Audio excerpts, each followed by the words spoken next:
Hello, ladies and gentlemen, and welcome back to another edition of On the Mic with Mike. I am your host, Mike Larkin. You guys can check out On the Mic with Mike on SoundCloud.com/MCLarkin92 and the official website, www.stephenmikeshow.com, which is up and running now as we speak. And as always, it's a pleasure doing the show. I get to interview a lot of great people in wrestling, music, and the adult industry. And this is another one of those adult entertainment industry interviews. And we have on the beautiful, the talented, the absolutely lovely Miss Mandie Maytag. Mandie, it's a pleasure to have you on the show. How are you doing tonight? I am great. Thank you so much for asking, and I'm happy to be here. You are very welcome. First and foremost, I got to say this about you. I love the work that you do. We're going to encompass a lot in this, but first and foremost, to start off early with this show, I'm going to wish you nothing but continued success and happiness always, because you are doing your thing in the adult entertainment industry, and I'm loving what you've done so far. Awesome. Thank you. That's the validation I hold it very close to my heart. You were very welcome. So now let's just jump right into this, Mandie. Tell us how you got involved in the adult entertainment industry, how this whole career started for you.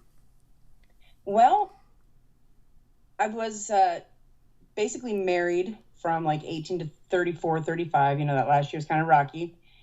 And I just found myself pretty bored. I had to kind of learn how to be single and take care of a household. I'd never done that on my own completely.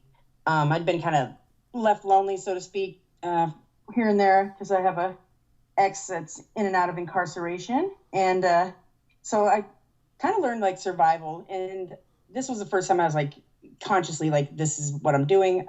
I'm going to take care of my own house. And, I had a friend, he was on Facebook, and his Facebook looked so much more interesting than mine. This was back when Facebook was still cool and everybody was addicted to it. So I was like, man, your story looks so fun. And he's like, well, I'm in these secret groups.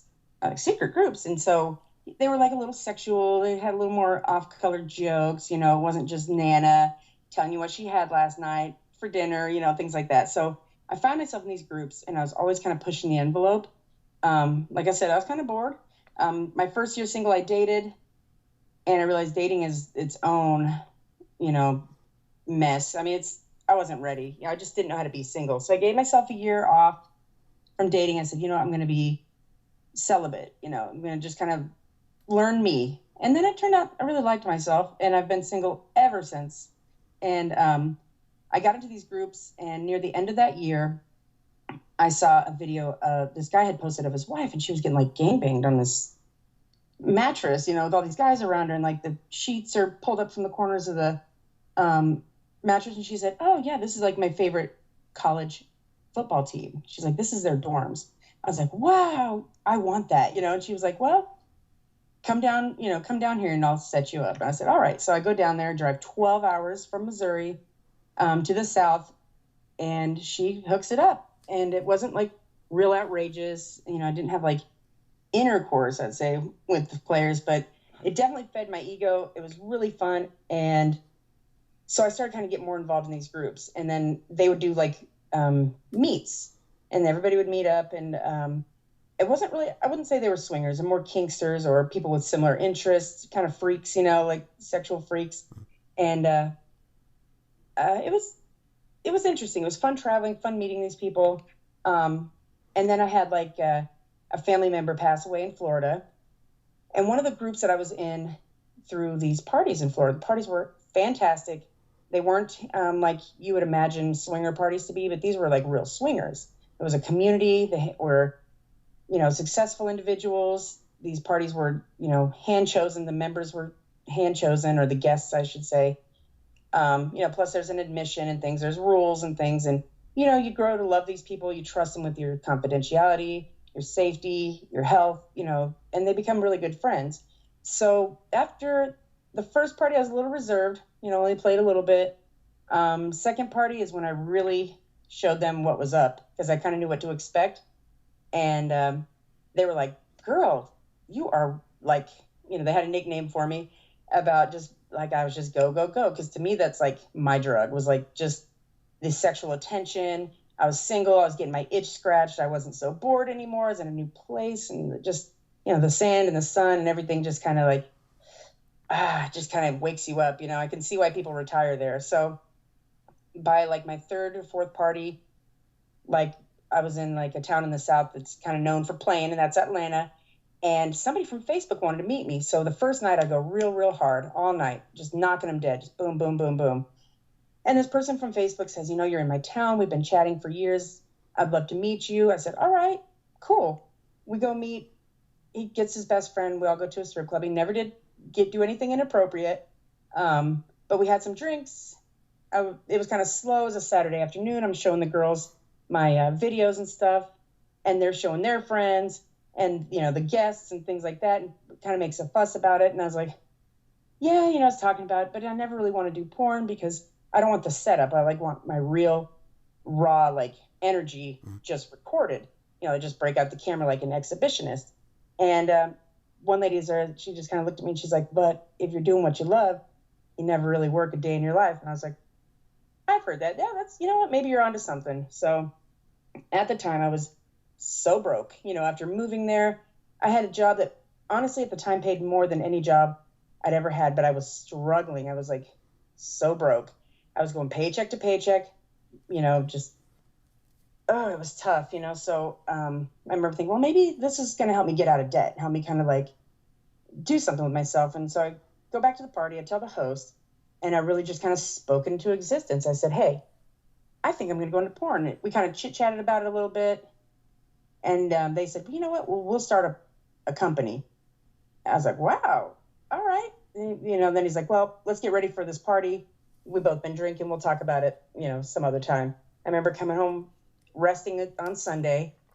Monday came home from work and I was kind of sloughing off my jacket. And I was like, man, I wonder if he was serious. Boom, right then he texts, were you serious? And I said, yeah. And kind of the rest is history. It took a little while until we got the first real shoot together. We kind of had a little practice shoot. A lot of times if you Google my name, it's the very first video that comes up. It's really white, lots of lighting. I'm wearing this full body suit, a stretchy suit that fan from Atlanta had bought me. He'd bought me several little outfits and stuff. And so I was wearing one of those.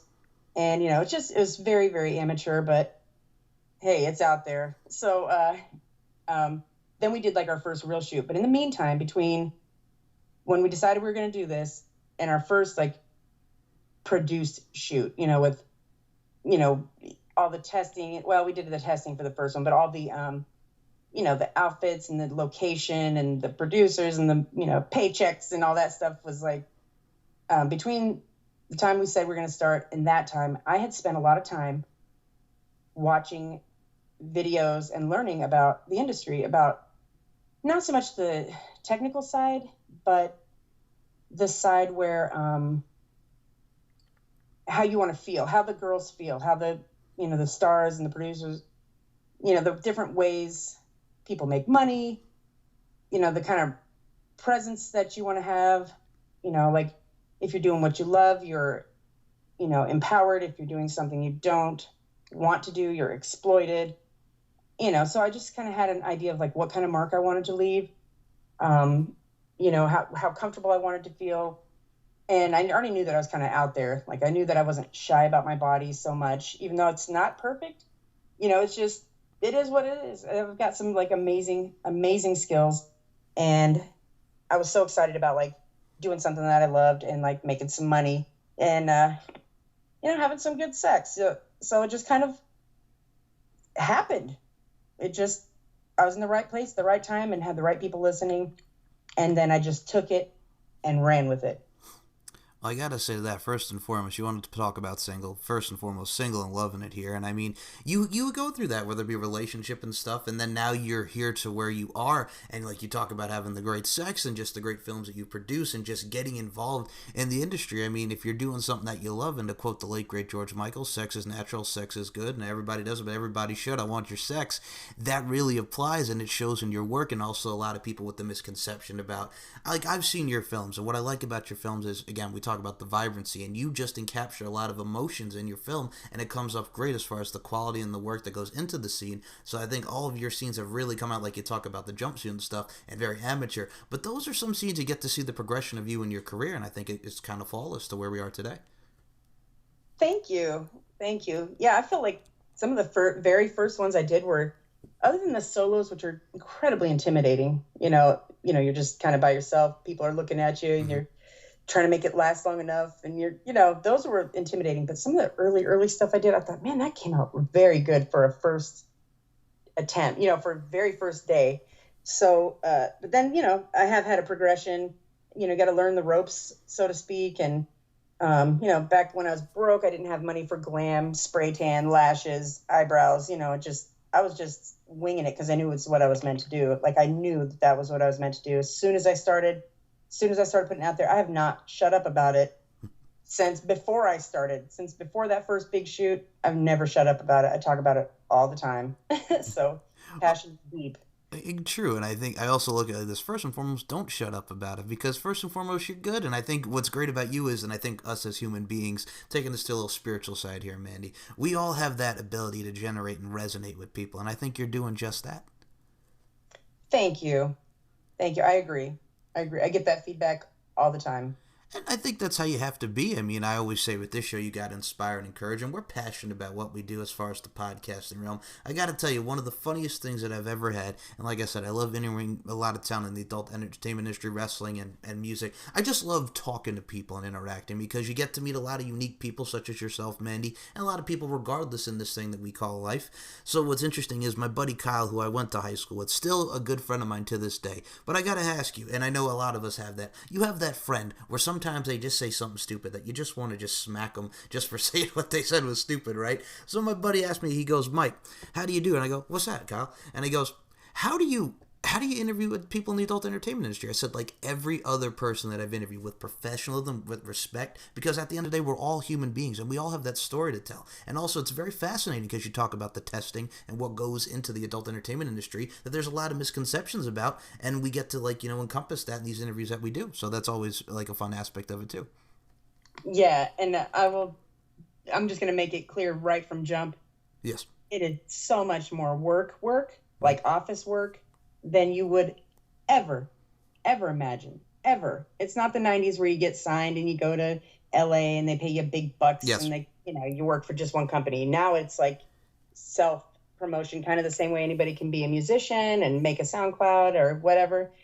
And the same way people can do like adult content. It's the day and age we're of technology, and it's really, you're going to kind of rise or fall. And some people do it for fun. Some people do it for profit. Some people do it for fame or sex. It's like, you just got to find your priorities and where those lie. And, but yeah, as far as the laying on my back and collecting a check, I'm not near like that image that Hollywood and Miami and stuff is looking for. I'm basically having to prove myself and then hope that those calls come in, and they are coming in. So it's just a matter of like a lot of times earning your stripes, so to speak. And another thing is professionalism, showing up, doing the due process, and sticking with it, because a lot of people just don't last when they find out, oh, I actually have to work and travel, and oh, hang on, I'm not just going to get big checks and show up and be glammed. And it happens to some.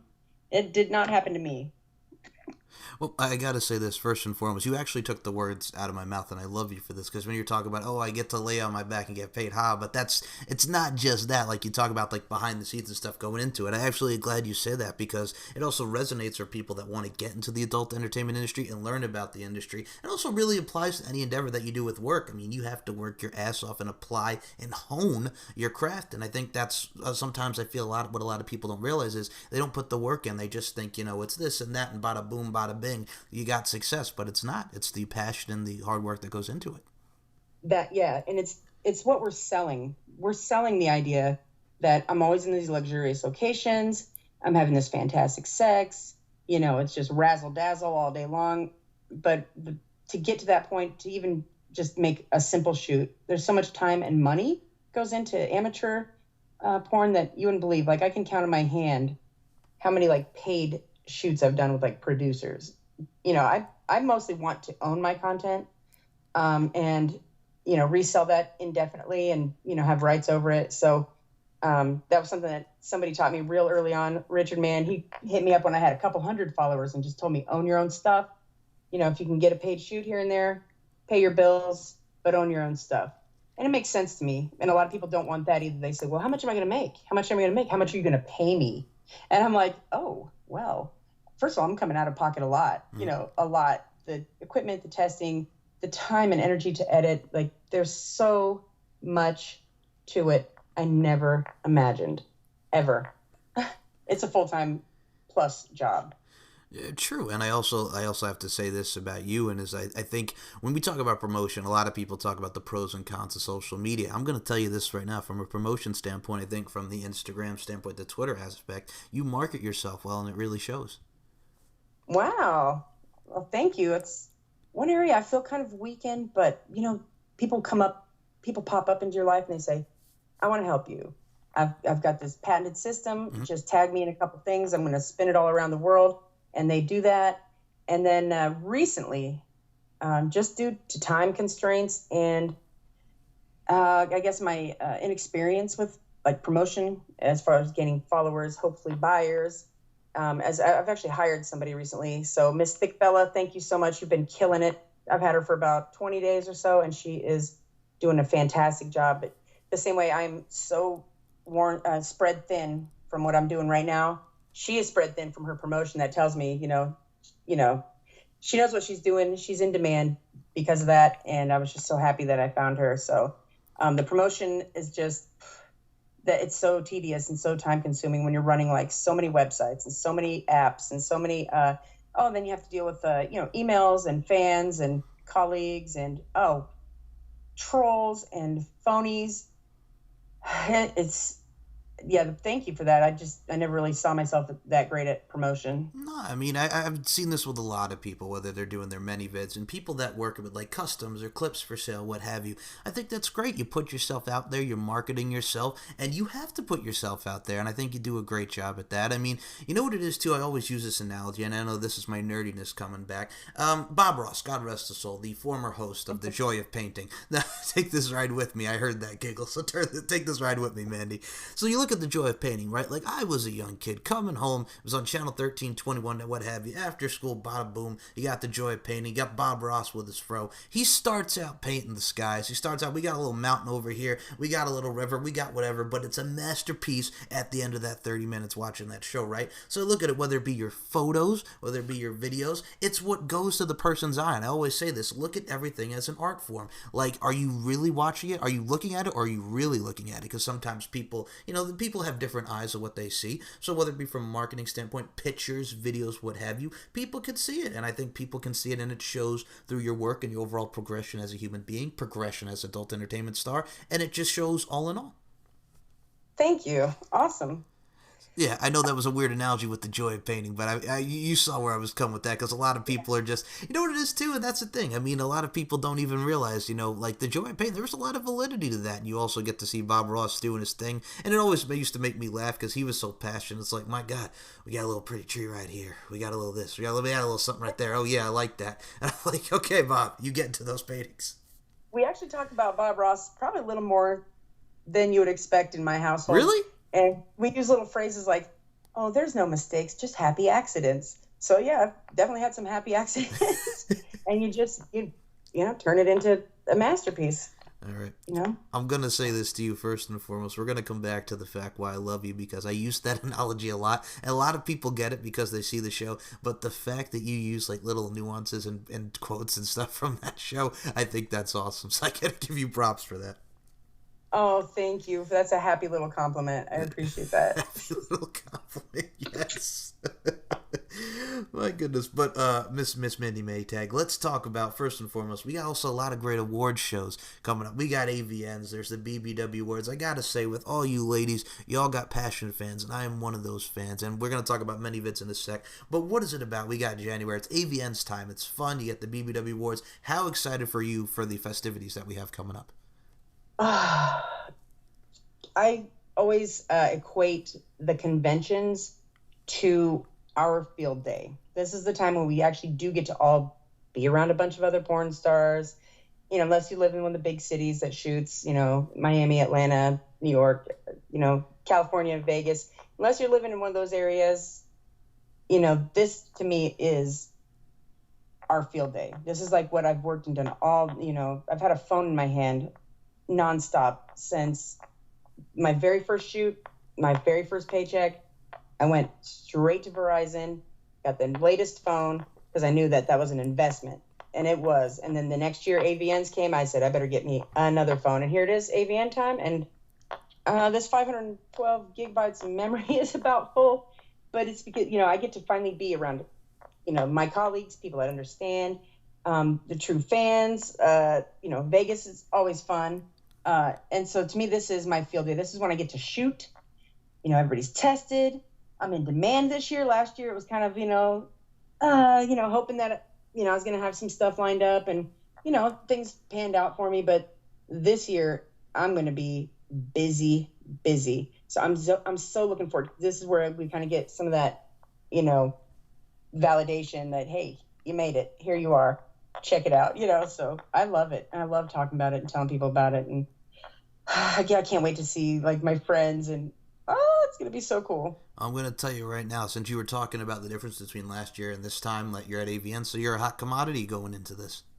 This year is a lot hotter. Yeah, last year nobody really knew who I was. One person recognized me, and it was a cab driver that almost hit me. I was trying to get to the awards show. I'm staying across the street from Hard Rock, and I'm shooting, and I'm thinking that, I'm going to get there and see the red carpet, all this, and people are telling me, oh, no, it's going on now because it's kind of getting late. And I thought, I really want to go over there because this is my first one. They're like, oh, sweetie, get out of here, because they thought they needed me a little bit more for this long scene I was doing with Danny Black and Jasmine LaFleur and the wonderful Damian Kane. He's such a good videographer and photographer. And I was running across the street. I guess a lot of people get hit there. Actually, I got a whole nother story about that, but I'll save it for a little later. And this cab driver, he's like, Mandie, and I put my hand on. She's like, me? He's like, yeah, I know who you are. He's like, get out of the road. And I was like, oh my God, he knows who I am. So that's about all the recognition I got last year. But this year, I've got fans saying, okay, I'm 6'10", you're gonna see me, or I can't wait to see you and Susie, and I can't wait to see her either. And many vids gave me a lot more prime spot. Last year it was like I was coming in last minute. I was doing like Wednesday, the opener time, kind of like a 1 to 3 or something like that. This year it's prime time, kind of more Friday, when the bigger crowds come in. So I'm more excited this year. I know that I've definitely gained a lot of followers and fans, and people are recognizing the name Mandie Maytag. And I named it Maytag because you dump loads, and I just want people to be able to remember, Maytag. You got to have a little bit of a corny name so people remember it. There's enough like Jessica Ambers and stuff. First and foremost, I got to say this. I want to hear that story, so you can tell it in 1 second here, and then we'll get some more. But I just got to also add to that. Personally, I think your name is unique, and I was actually going to ask how you got that. So first and foremost, you have to set yourself apart, and I think it does, and it showcases it with your name and your overall brand. So again, kudos to you on that front. Thank you. Do you want the quick story? Yeah, please go with the quick story. You have me intrigued after that. So I was at that party in Atlanta. It was a 2-night event, and I just thought of, Mandie is something my mom always wanted to call me. That's why she named me Amanda. It never stuck. I had other various nicknames, and I remember a joke from what was it called, it had Will Ferrell and somebody else, and they were like running for office. Oh, the campaign. The campaign, and he said something about, at least when I dump a load in the washer, it doesn't follow me around for 2 weeks or something like that.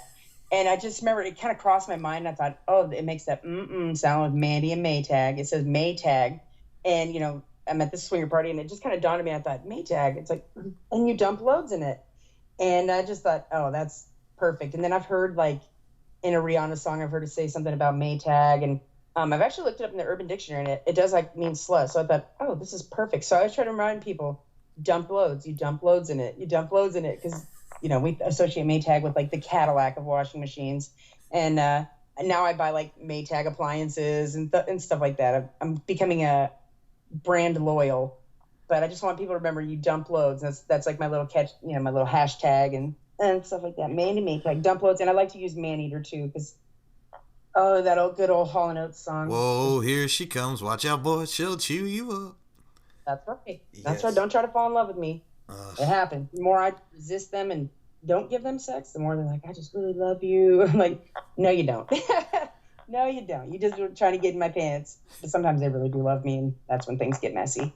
Well, I gotta say, first and foremost, what a better name and better song to like use for that. First, I appreciate that too for someone who grew up. My parents loved them some Hall and Oates, and I mean Hall and Oates, one of the best acts ever. And also, well, first and foremost, and also I could tell by your brand loyalty, and I could also tell like what you love and how you encompass that to you as your whole and your brand. I think that helps, and also the Maytag, and first and foremost, you can't go wrong with that campaign. I'm talking about Will Ferrell, Zach Galifianakis. I do not want to go to Rainbow Land. So I mean, there's a lot of stuff that comes from that movie. So I like that. I like how you encompass all that and correlate it. Yeah, thank you. Yeah, it just dawned on me one day. I was like, oh, it dawned on me at that party. I said, if I'm ever gonna do porn, my name's gonna be Mandie Maytag. Turns out there's a lot of Mandies, and there's a Mandie May. There's some very similar names, but I mean, I'm the only Maytag. I Google myself all the time. Well, you could also kind of like steal Will Ferrell's line when he was Cam Brady. So there's the scene for those that remember in the campaign where he has sex with Marty Huggins, his wife. She voted many times that night. I'm Cam Brady, and I seductively approve this message. So you could have a little like kind of like that face that he has when he rubs the popsicle on. Right. Yeah, I never appreciate Will Ferrell's movies until like a couple years later, except The Elf and a couple Blades of Glory. I really watched them at first. I'm like, this is so stupid. Mm-hmm. And I have a stupid sense of humor. Then I go back 2 years later. I'm like, this was gold. Really? So, yeah. You know what else I like to steal? Maytag, the actual appliance. I like to steal their Maytag. May is Maytag month. And they're little, it's got to be May. And I try to use their hashtags and stuff. I wonder if they know about me, actually. I kind of wonder that sometimes. I gotta say, I love your quirks. Like, I'm smiling over here and I'm giggling, man, because the quirks are real. And I love it. And of course, in sync, it's gonna be May. You know what I'm saying? No strings attached, baby. So. Yeah, it's got it. Yeah, I saw that and I thought, oh, yeah. So once in a while, I hit the Twitter and I see what Maytag's doing. And I try to, like, just kind of take a little of their stuff. So when people do search for that washer and dryer, you know, Bob and Sheila, you might get a little surprise. Sure. You know what's funny about that, too, is, like, a couple of years ago, I was watching a radio show and an interview that Justin Timberlake did, and the host, towards the end of the interview, they go, Justin, it's coming up, you gotta do it, and then you had Justin Timberlake do the It's Gonna Be May, so I gotta say, you're giving it up to the fans for that, and that's one of NSYNC's biggest hits, so you're marketing off of that, which is cool. Yeah, thanks. Well, I figure people name themselves after fancy cars, and clothing designers and rappers and musical artists and, you know, glamorous things. Well, and, you know, why not? I mean, top. Well, look at Tom. Of course, Mandie. And you look at Tom Cruise. I mean, and their daughter, they named him Suri. I mean, somebody joked that it sounds like they ordered something off the poo-poo platter. So that's just like, okay, you haven't yet to see a lot of names with celebrities and stuff. So I totally get it. Oh, yeah. Oh, I'm into conspiracy theories, and I've got my own on Siri, you know, just about it. Okay. Oh, well, hold on. I'm curious. What's the conspiracy theory? What's the conspiracy? Oh, no, that she's named after, like, it was on Shane Dawson's on YouTube, but it was like something about like surrogate. Gotcha. Yeah. We get way into like reptilian shapeshifters. You know, I just go way out there with cloning and stuff like that. And in my mind, it can all be possible. Why not? The Egyptians, they were messing with the genetics and things like that way back, and you know, we're doing things like that. We're going to space. We're playing with genetics. We're cloning things, and it's like, I don't think it's too far-fetched to think that a lot of that stuff is going on. Well, that means you're a deep thinker, and that's a very interesting mindset to have. So again, I applaud you on that. I mean, you get to think, use the old noggin.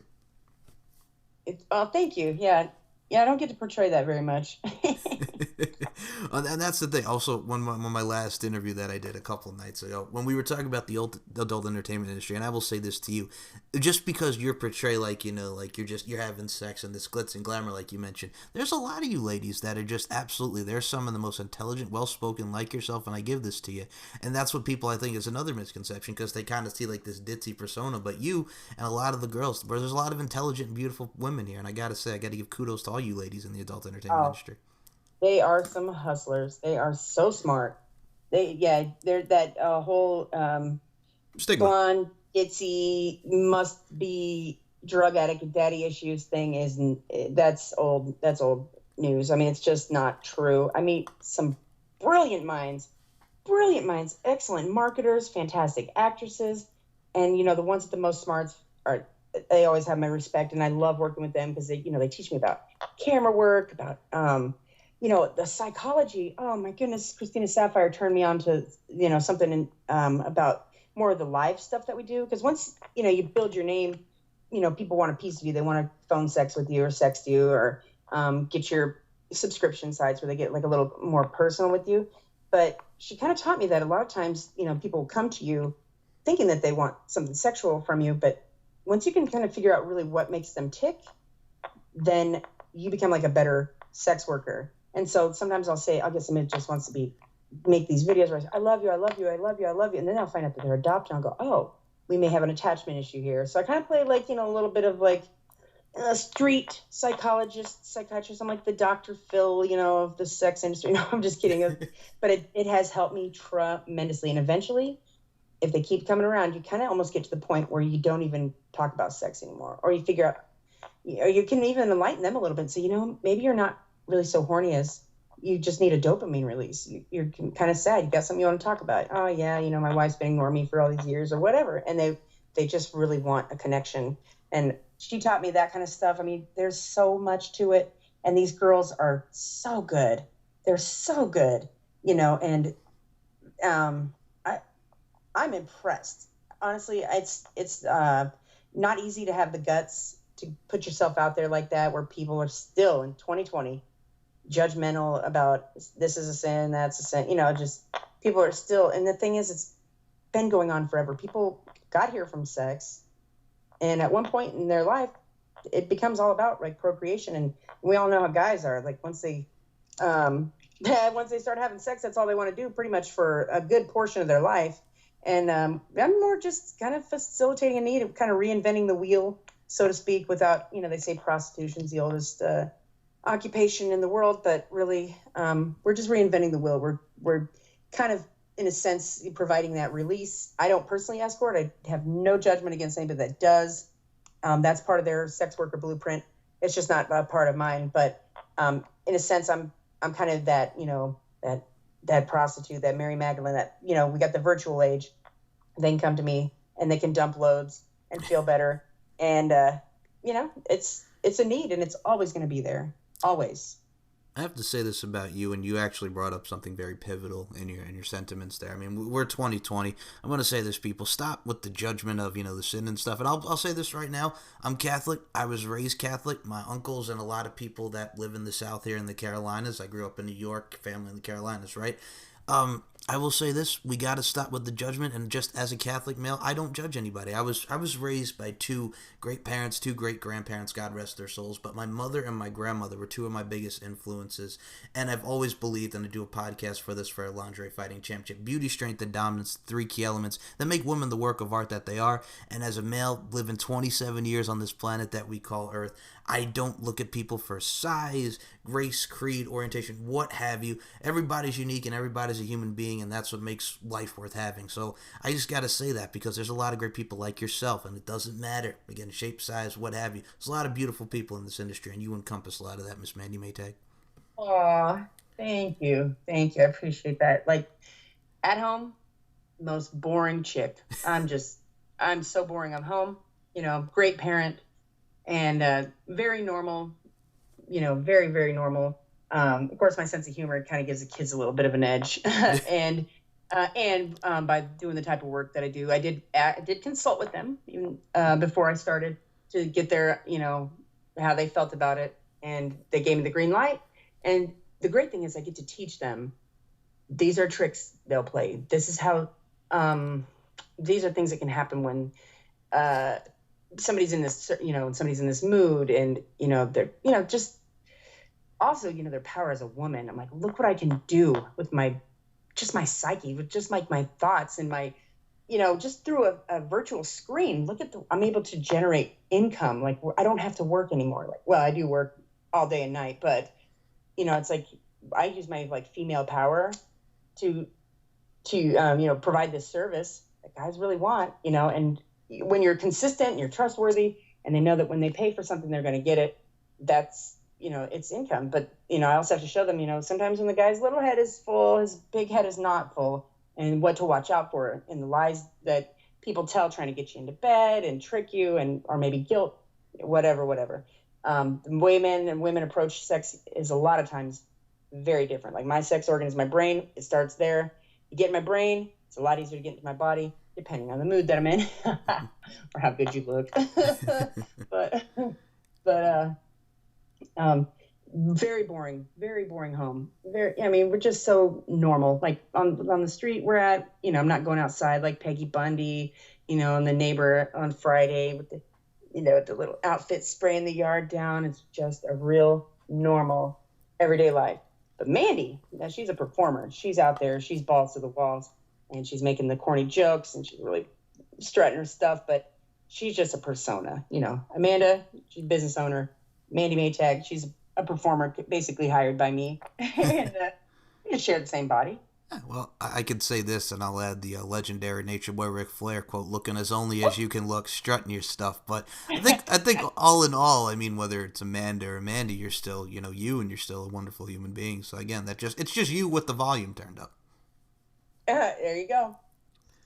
Yeah, I kind of tell people I think I want to have kind of that milfy, cougary persona, and I want to be like a mix of like Stifler's mom and Peggy Bundy. I kind of want to have that like the leopard print with the high heels, kind of tramping around, but very like into like her sex, like ooh Stifler, ooh, just kind of that, because I am a man eater. I see these guys, and I have to remember, consent goes both ways. Just because you're a woman doesn't mean you can go feeling up on everybody. So I like to come into a shoot and say, by the way, everybody, you guys all have lifetime consent unless otherwise, until future notice, and can I touch you guys? Like, that's my time to like get feely, like I don't get enough action here in Missouri. So.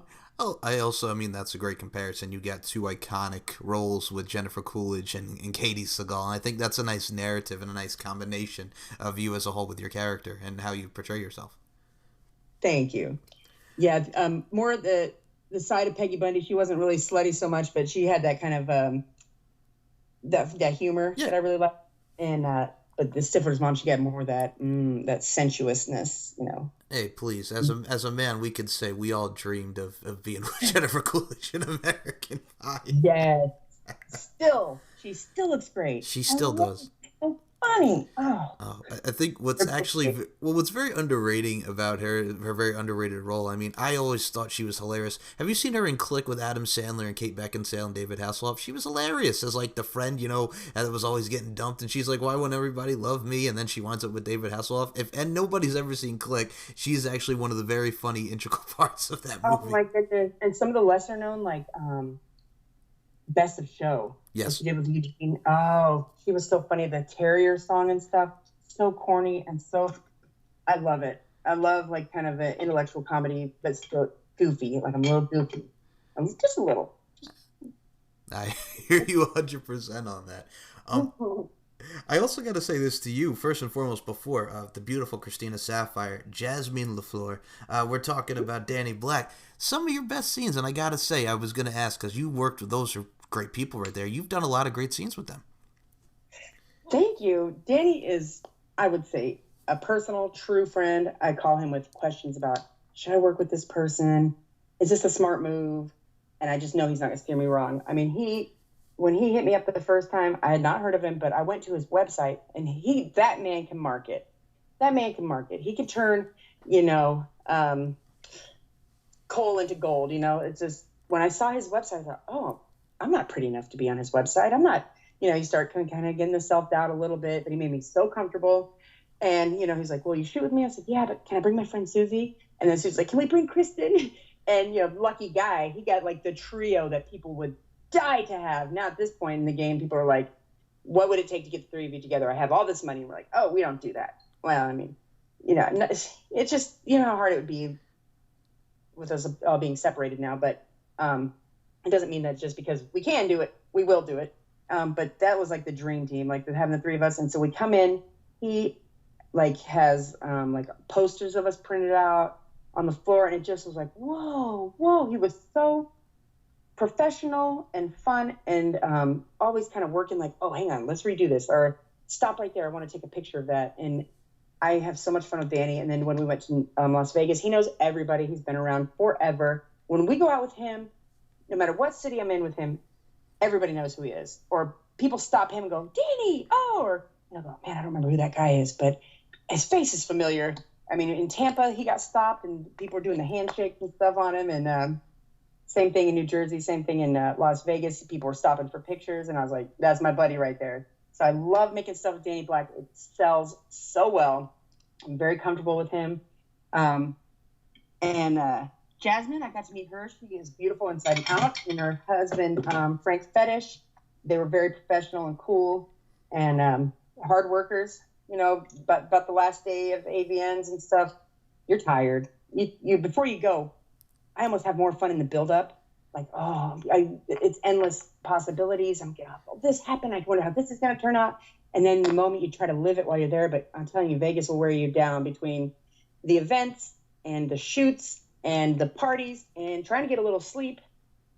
It's, it's a little more taxing than you would. It's just taxing. And plus I'm getting old and I can't get after it like I used to.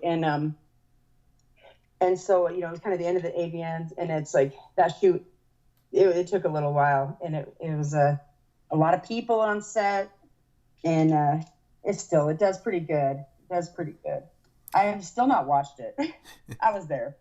I don't watch it. A lot of times I don't watch them. Now that I'm editing, I do. But when I was not editing and I was paying editors, I just couldn't bear to see myself. I watch my homemade stuff all the time. It was just very difficult to watch the produced stuff that you're giving to the world. Of course, and we're going to get to your many vids in a second, but as a lot of people that you work with, we mentioned Danny, we mentioned, Christina and Jasmine, and you've done a lot of solo stuff as well, but one that I've seen a lot of with yourself is, first and foremost, we got to talk about Susie Q, because you and Susie Q have a great dynamic and chemistry together. Yes, well, we started the same day with the same company. Oh, wow.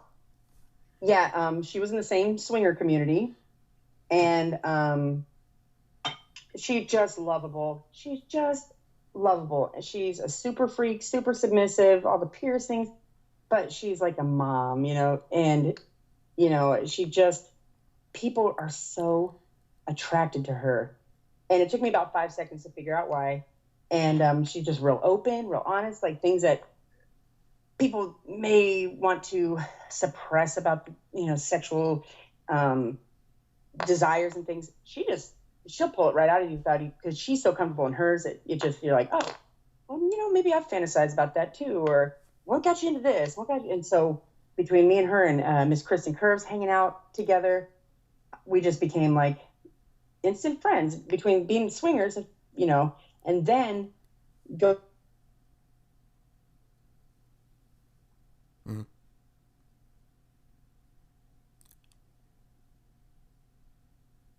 Hello?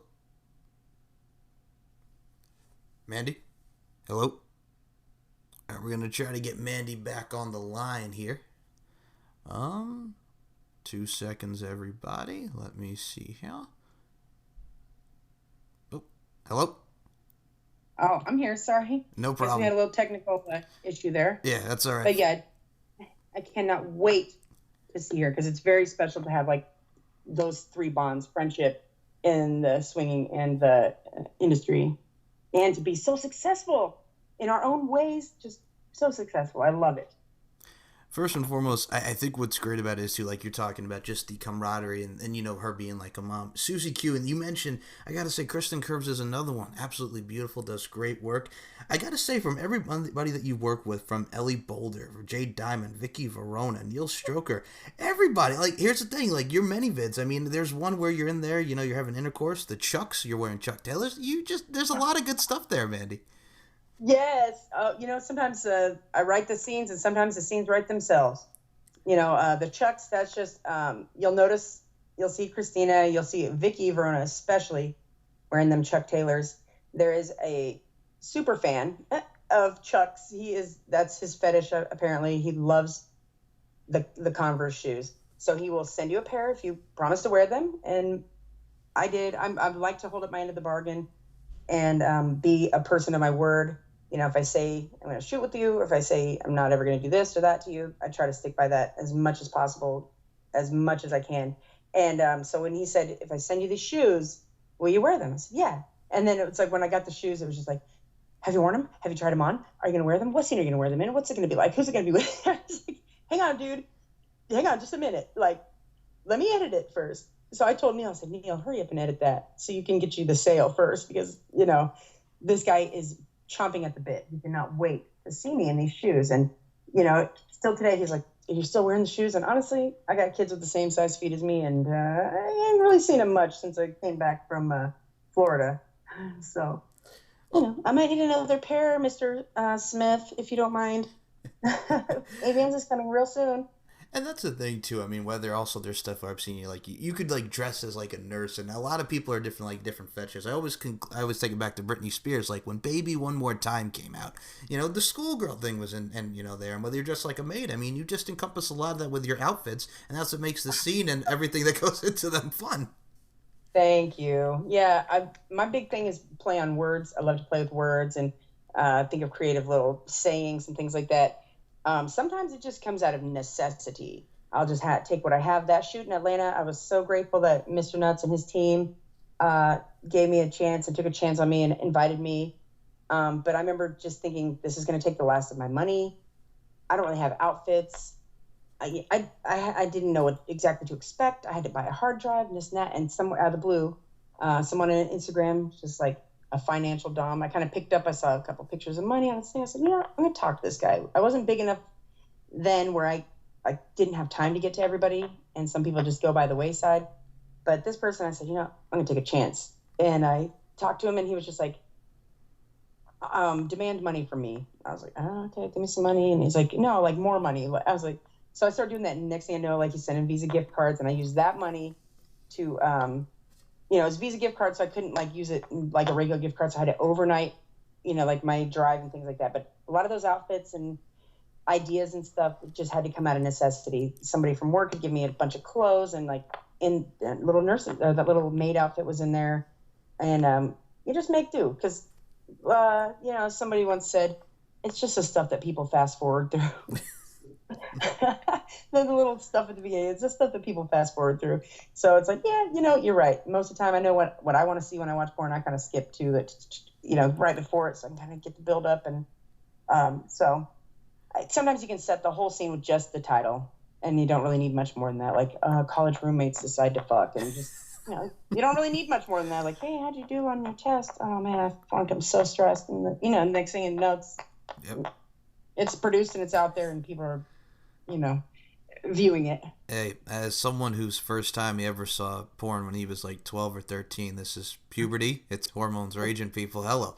So the first ever site I came across was girlshuntinggirls.com. And like I've said on this show, I have no idea if that site is still in existence, but the premise behind that site was these girls are in a van, and, you know, they pick up the girls off the street, and there's like some one-on-one scenes, maybe threesome scenes. But yeah, it's just some things that just write itself, like you said. Yeah. Yeah, and every time, I'm getting a little echo.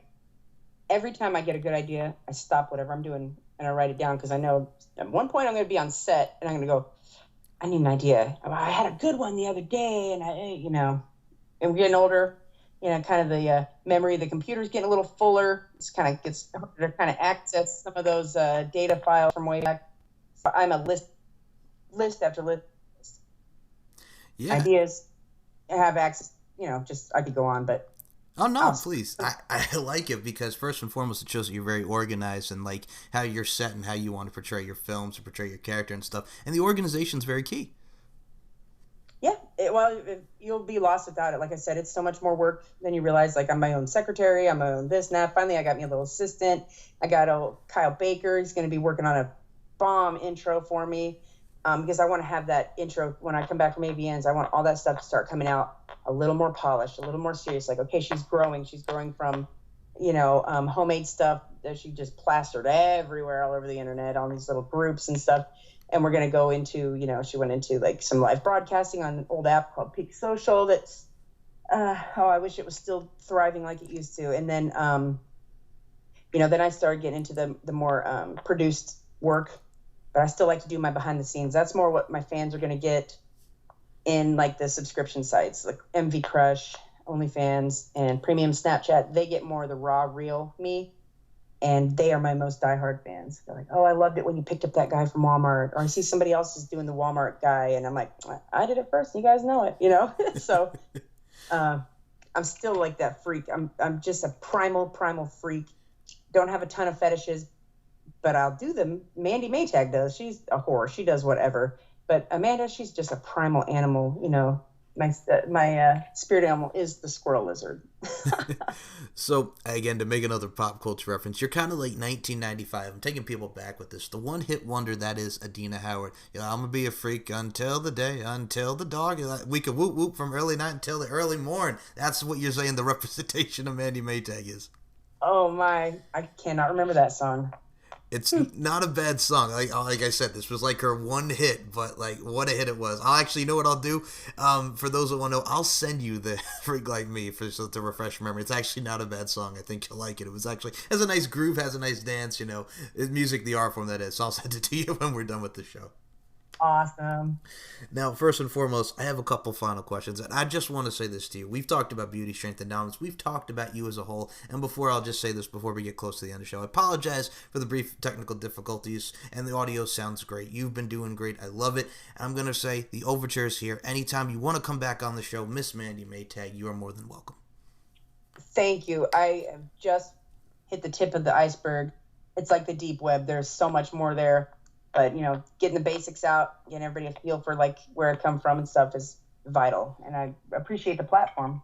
You're very welcome. Happy to give you that platform. And first, before we even talk about many vids and stuff, I got to talk about, because you're talking about what you wear. First and foremost, the rainbow. Mwah, I love it. And also, the tongue. You got that Gene Simmons type like tongue with your videos. You want to rock and roll night party every day. Can you talk about those vids? Because you see a lot. The tongue, you see the rainbow. It's kind of like a custom with you, and I love what you do with those vids.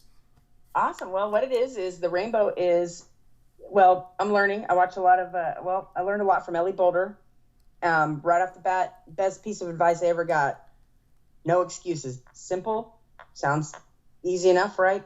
Simple.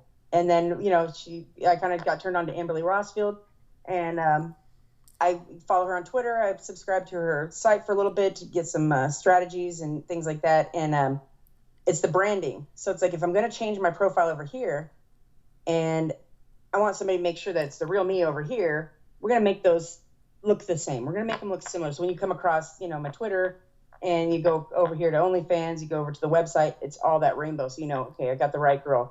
And the tongue, that's another marketing thing. I had to find my niche. I had to find what makes me different than all the other 5'3", brunette, blondes, whatever. And, you know, if people are going to go instantly by looks, you know, I got to have that one thing that separates me from the 20-year-old with the perfect tits that's, you know, getting reamed, you know, and it just looks so good because it's just everything's all, you know, tight and so tight, you know, just so, you know, like I got to kind of separate myself from everyone else. And I was really wanting to go by my talent. I wanted that to speak for itself. But you know what? You got to get them to watch the video first. So I got to entice them with something. And I'll tell you what, that tongue has done so much for me in my life. It's gotten me in a lot of trouble with the words that it speaks sometimes, but it's also done amazing things for me because I can stick that tongue out.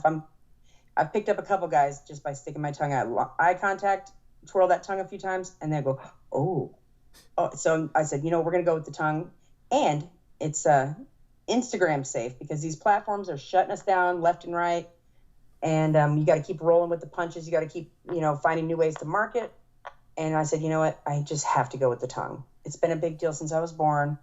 Everybody wants to see it and feel it and try it out, you know, and I've spent years like perfecting my art, and I'm never going to stop like trying to get better and better and better at the things I do with that tongue.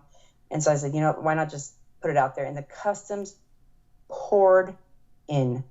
I mean, like when I say poured, like all day, all night, just custom. I got an order for one right before we got on the phone. So that's my bread and butter. I'm not getting a lot of paid shoots. You know, Hollywood hasn't called and said, we're going to cut you a check, come out here for a month. But the customs really have been, you know, kept me afloat. Not just afloat. I'm not even going to say surviving, but thriving. And so I said, you know, let's just go ahead and submit as much as we don't want to. We're going to go ahead and submit and give the people what they want and do something that makes us stand out. And it's done amazing things for me. I gotta say this to you. It's also kind of like, and I'm going back pop culture here. First and foremost, you got a lot of beautiful words that come out that tongue. So you got beautiful speech, beautiful tongue. That's all you. That's the grill. It's the mouth. It's the whole thing that makes you you, Miss Mandie Maytag. So, but look at it like this. Look at this scenario. Like you don't even have to like give a pickup line. You just it's the tongue, right? Look at like Sean Hunter, Ryder Strong's character on Boy Meets World. Dude had the hair. All he had to do was flip that hair back and bada boom, girl like that. So I mean, there's There you go. yeah. So there's like interesting traits and qualities that come from that. So it works. Yeah, you got to find that one thing. You got to find something that makes you stand out. Because if I let myself slide for even a little bit, there's so many girls ready to take my place, and that happened to me kind of around my 40th birthday. I had a big move from Florida. I really wanted to end up in Tampa. Kind of had like a housing issue there where I showed up and it really wasn't ready to rent, and it was a waiting list. It was indefinite, and I'd already been there a month, and I just said, I got to go back to Missouri. I can't send my kids to school from a hotel while I wait for something to open up during the season where most people are getting their tax returns and people are moving, and it's just I couldn't keep waiting. So ended up back in Missouri and staying with a friend for a little while. Had some issues where Florida didn't like me having Missouri insurance. They took my license. I had to get that back. And then I thought I had owed back taxes, blah, blah, blah. And I was waiting on this and waiting on that. So for a couple months, we're not shooting. We're not posting new content. And I even had like promoters and stuff come to me and say, did you quit? Did you leave the industry? I haven't seen you on much. And I really was trying to keep it alive, but it was the little apps on the side that were keeping me afloat, like Sex Panther. That's my favorite as moneymaker. It's just to talk and to like, send the pictures. I love it. It's my favorite moneymaker for sure. But you have to get yourself to that place where people recognize your name. And so if you look at my, I'm going to post a little chart and graph that's going to convince people to vote for me for Rising Star of the Year. But it shows I took a deep slump around September, October, just because I was moving into my house finally and adjusting, and there was just a lot going on, and I plummeted in rank so fast, and I thought, this is over. Snapchat deleted my account. They went around and deleted everybody's account that was a sex worker. And that was a big moneymaker for me. I had a lot of like long-term buyers and fans that, it was hard to lose that. And so I just hit a big slump. And then to like come back and just like, come back bigger than I was ever, so now I'm like ranked, in the top 1,000. I'm like around 665-ish, and it just keeps me going. Like I've had a million things that could have stopped me. I've had a million things, but like Ellie told me, no excuses. You just keep putting out the products. There is a market for you, and people buy those products. If I keep waiting until the perfect opportunity for the perfect co-stars, for the perfect producers to reach out to me, perfect outfits, meanwhile, there's no products out there to sell. So you just keep putting out the products. I had to do a lot of solo work. I'm telling you what, I cannot wait for some dick in freaking Las Vegas. I have been so good. Since I've been here, I was really good when I got here compared to how I behaved in Florida. And sure enough, I had like a bad talent test for Trick. I had no idea. I never suspected it from the place that I got it from. It's very contagious, I guess. And I just didn't see it coming. So that was another blow. And I thought, okay, well, we're still going to go to New Jersey. I had this big thing going for my 40th birthday. So we're still going to go. We're going to show our face, because bottom line, I would rather tell everybody why I can't come and, just let the chips fall where they lie than flake out, because I cannot stand when people say they're going to do something, they don't do it. So I still went. I made the best of it. Got to see some people that I adore and love, like, of course, Danny Black and Hectic Desires, the fantastic photographer, and he's moving more into videos now. I'm very excited for him. And so I just said, you know what? Let's just keep going with it. And the thing is, like, nobody ever brings it up. It was such a minor little mishap. I would have never went and spent all the money on the test and built that trip up so much just to have it like backfire like that. But I think my resilience shows that, I made it through the housing issue, the issue with the test, the issue with, I had a little heart attack, a couple months ago. My blood pressure was so high. I was just like, I was just kind of, I like to have control. And it just, I was kind of feeling out of control, and it was just really, but I'm always going, I'm okay. I'm cool. I'm okay. I'm cool.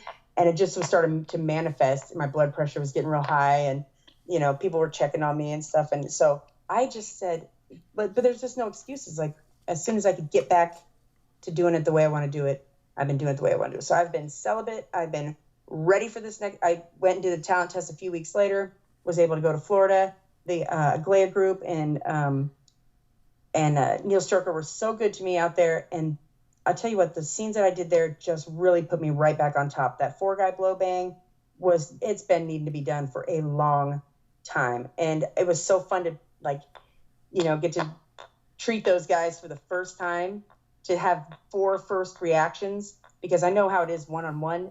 They all have the same reaction. It's almost like they come up out of their seat like, whoa, what is she doing to me? So to see that from 4 people that are, experienced in, various blowjobs, to get to experience the Maytag, it's like, and they did just beautifully shot, very, very accommodating, professional. I loved that I was able to bounce back, and I really needed that come up, and it felt so good to come back on top. And now I'm just rising and maintaining, and I'm not stopping. I tell people I'm skipping the middle and I'm going to the top. As soon as people catch on that I've got some skill, they know that they better cash in before I get before I age too quick and become unmarketable, I'm just kidding.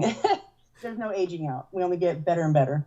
Well, you're like a fine wine, to get better with time. Age ain't a factor, to quote Jaheim. Take a little bit of R&B route there, but yes, beautifully said. I gotta say this about you. I was actually gonna follow many vids, Rising Star of the Year nominee. I'm gonna be voting for you. Personally, I hope to see you win. I gotta say, it's great to see you nominated. I really hope you do win. Awesome. Me too. That's the one I really, really want. MILF of the Year, great.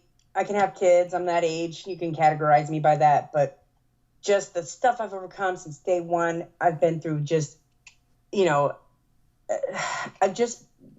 been hit from all sides, my health side, some relationships with people in the industry, like the big move, and I've just been thwarted with like reasons to stop and these hurdles to overcome.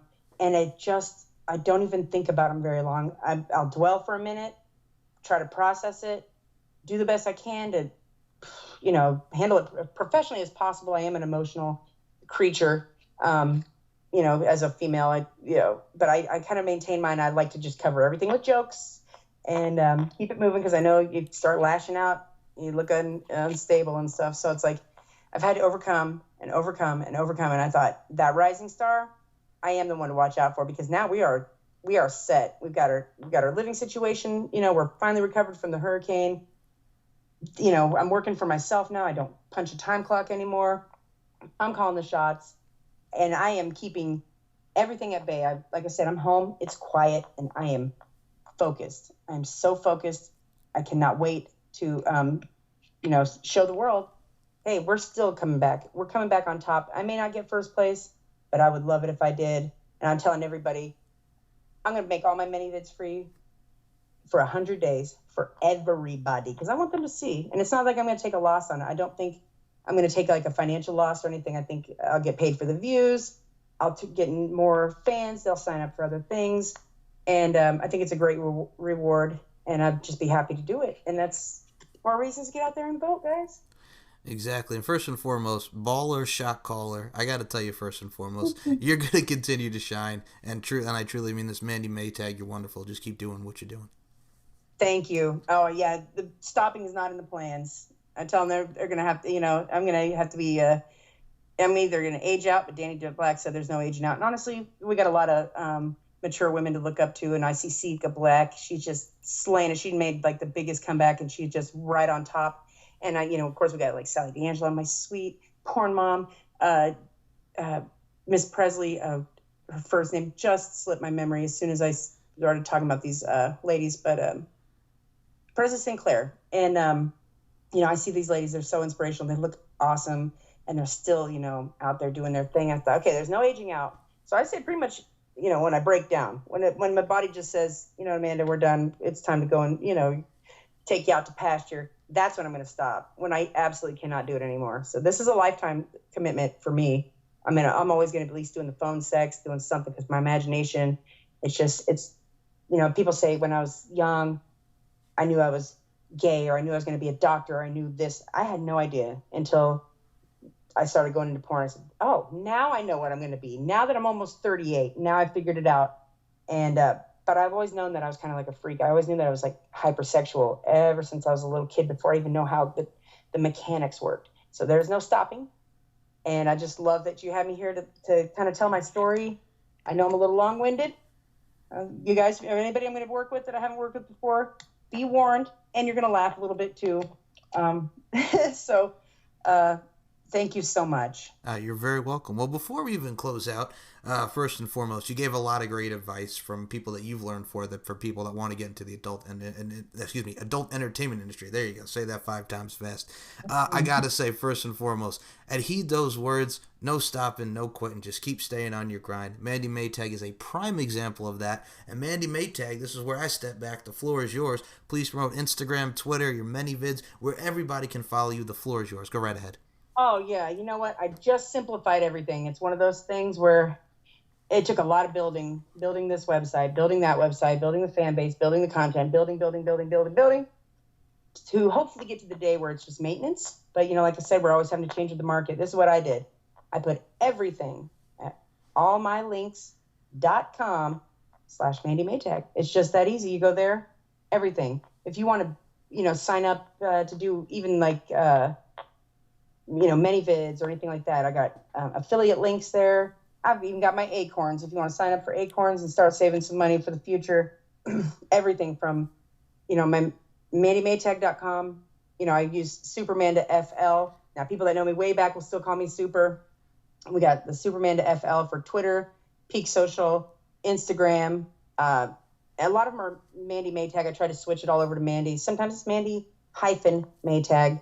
But pretty much I've found that if you Google me, it's all right there. But allmylinks.com, everything you need right there. Email, phone number, everything. Links will be in the description. First and foremost, you talk about Superman. You are super. You're a superhuman being. You're super at what you do. Everything is super. Everything is superb.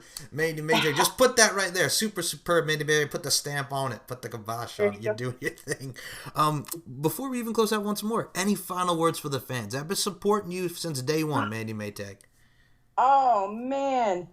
What a journey. It's been a journey, man. They've watched me go from just like that slut in my bedroom, bringing home the guys, watching me kind of transform and discovering kind of who I really am. And just now, I would like to say this. There's only one of me and there's a lot of you. So if you're trying to reach out to me and you really want to get in touch with me saying, hey, hi, or sexy, or the dick pic, it's really not going to, and it's not going to catch my attention. The dick pics actually just kind of remind me that, I'm definitely superior in gender, at least in my mind. And that's because, for me, it's going to take a lot more than a picture of your throbbing cock to, persuade me to talk to you. It's like, like I said, you have to get in my mind first, because that's my big sex organ. And so, when I see that dick, I say, okay, my marketing is working. It's working. So the dick pic, it's not the route, guys. Can we just knock it off? Can we speak in full sentences, use some punctuation? How about some please and thank you, or, a nice compliment? The tips are always good. A little tip here, a little buy something, and then try to talk to me. That's going to set you apart from the tens of thousands of people and the numerous messages I get day in and day out. And they're so sneaky. They're so sneaky. You guys are real good. They'll come at you. Oh, what's your PayPal? And then it turns into, they're really trying to have that full on conversation. Yeah. They get to know you, and just try a little harder. Just try a little bit harder. Maybe think about what you're going to say before your dick gets hard. If you really want to approach me, and what's your end goal? What's your end goal? But really, the ones that get it, they really put the wind in my sails. They keep me going, because I can't do anything without them. If there's nobody watching, well, then I'm just a broke chick being a slut, and anybody could do that. First and foremost, I can't follow that. By the way, when you're talking about you get sent these dick pics, and first of all, I'm gonna say I'm an old soul. I can say that from the man standpoint. And here's how this goes, because it's like I can't send like pictures of privates. You know what it is too? I'm the big conversation guy. If you want to conversate with me, talk to me. I like intelligence. I like conversation. I like exchanging interactions, exchanging pleasantries, if you will. So I gotta say, you said that perfectly. Yes, but I understand where I do understand where they come from. I will give some of them like a pass, depending, how they do it. But some will ask first, which is nice. But I kind of see it as men. They're kind of simple. Like when it comes to sex, they're like, oh, there's my dick, it's sticking out. I'm gonna play with it now. It's hard. I want to do something with it. So they're like, well, I would love getting pictures of genitals all day. So I bet she wants to see genitals. Or when I put myself, I go right to the sweet spot and I start playing with it. So sometimes you get a little guy's a little sexually mature. He goes right to the clit, just starts rubbing it so hard. You're like, whoa, hang on. We got to warm up the engine, buddy. And then the squirting, like a lot of girls. Okay, me and Susie go back and forth, and she says it's not pee. I say it's pee. Sometimes it is, sometimes it isn't. But guys, they ejaculate. They got that physical, like, oh, I definitely just orgasmed. And so I think they really get off on seeing girls do it. And so it's become this big phenomenon. Everybody's squirting all over the place. And, of course, I'm really good at, like, kind of controlling mine. It's something that I've fine-tuned over time. And I will tell you, unless it's that mucusy, you're having intercourse and it's that sweet mucusy stuff that's trying to, hold sperm in to make a baby, it's pee. I don't care. Fight me. Come at me on Twitter. But it is pee, and we are calculated with how we're shooting it. But guys think that they have given you the best orgasm of their life, and it's kind of not fair to not let you guys in on that, because if I'm doing it, and the next girl's not, it doesn't mean that you're failing over here. It means that maybe I might have been a little bit of a performer, or shoot, I'm older, maybe things are just not working like they did, and it's just, or I get excited real easy too. I orgasm so easy. It's a big ego boost to a lot of guys, but we don't think like you guys do. We don't think like you guys do. That's why you're paying for your services with me, and how I stay in business, and why chicks aren't really coming to you and trying to pay you for your dick pic. We just think a little different, guys. I know when the dick gets hard, you get that one-track mind. And, I love you for that. I love men. Love men. By the way, guys, I'm not bi or gay. That's just Mandie acting out. I am so straight. I love men so much. But part of it is like a little bit of that power trip. I just love knowing that, I'm the woman, and ultimately I can bring down the biggest, strongest guy. The biggest, strongest guy. I can just melt him with like my femininity, and, I am 100% aware of what I'm doing. And a lot of us are. The good ones are. We know what we're doing. We play coy. We know what we're doing, guys. Those dick pics, stop. The size of your dick is not going to make me decide that you are chosen over all the rest of these guys. I'm not fucking. I'm being so good for this testing and for these avians. Oh man, it's been the hardest thing. You think of being on the back, getting laid all day, every day, and making lots of money. No, that's the dream we're selling, guys. I'm sitting. I gotta say, I guess just to end it on that, I will say, for that sweet, sweet fantasy, to quote Mariah Carey, Mandie Maytag, my name is Mike Larkin. First and foremost, Mandie, you are that sweet, sweet fantasy like Mariah Carey. I see what you're doing there. You're a beautiful human being. I gotta thank you so much for coming on the show. You are so welcome. All right. And thank you so much for having me. I'd love to come back anytime. And guys, don't forget dump loads. Final words, dump loads for Mandie Maytag. My name is Mike Larkin. This concludes another edition of On the Mic with Mike. I'll talk to you in the next episode. Thank you all for listening. You're welcome.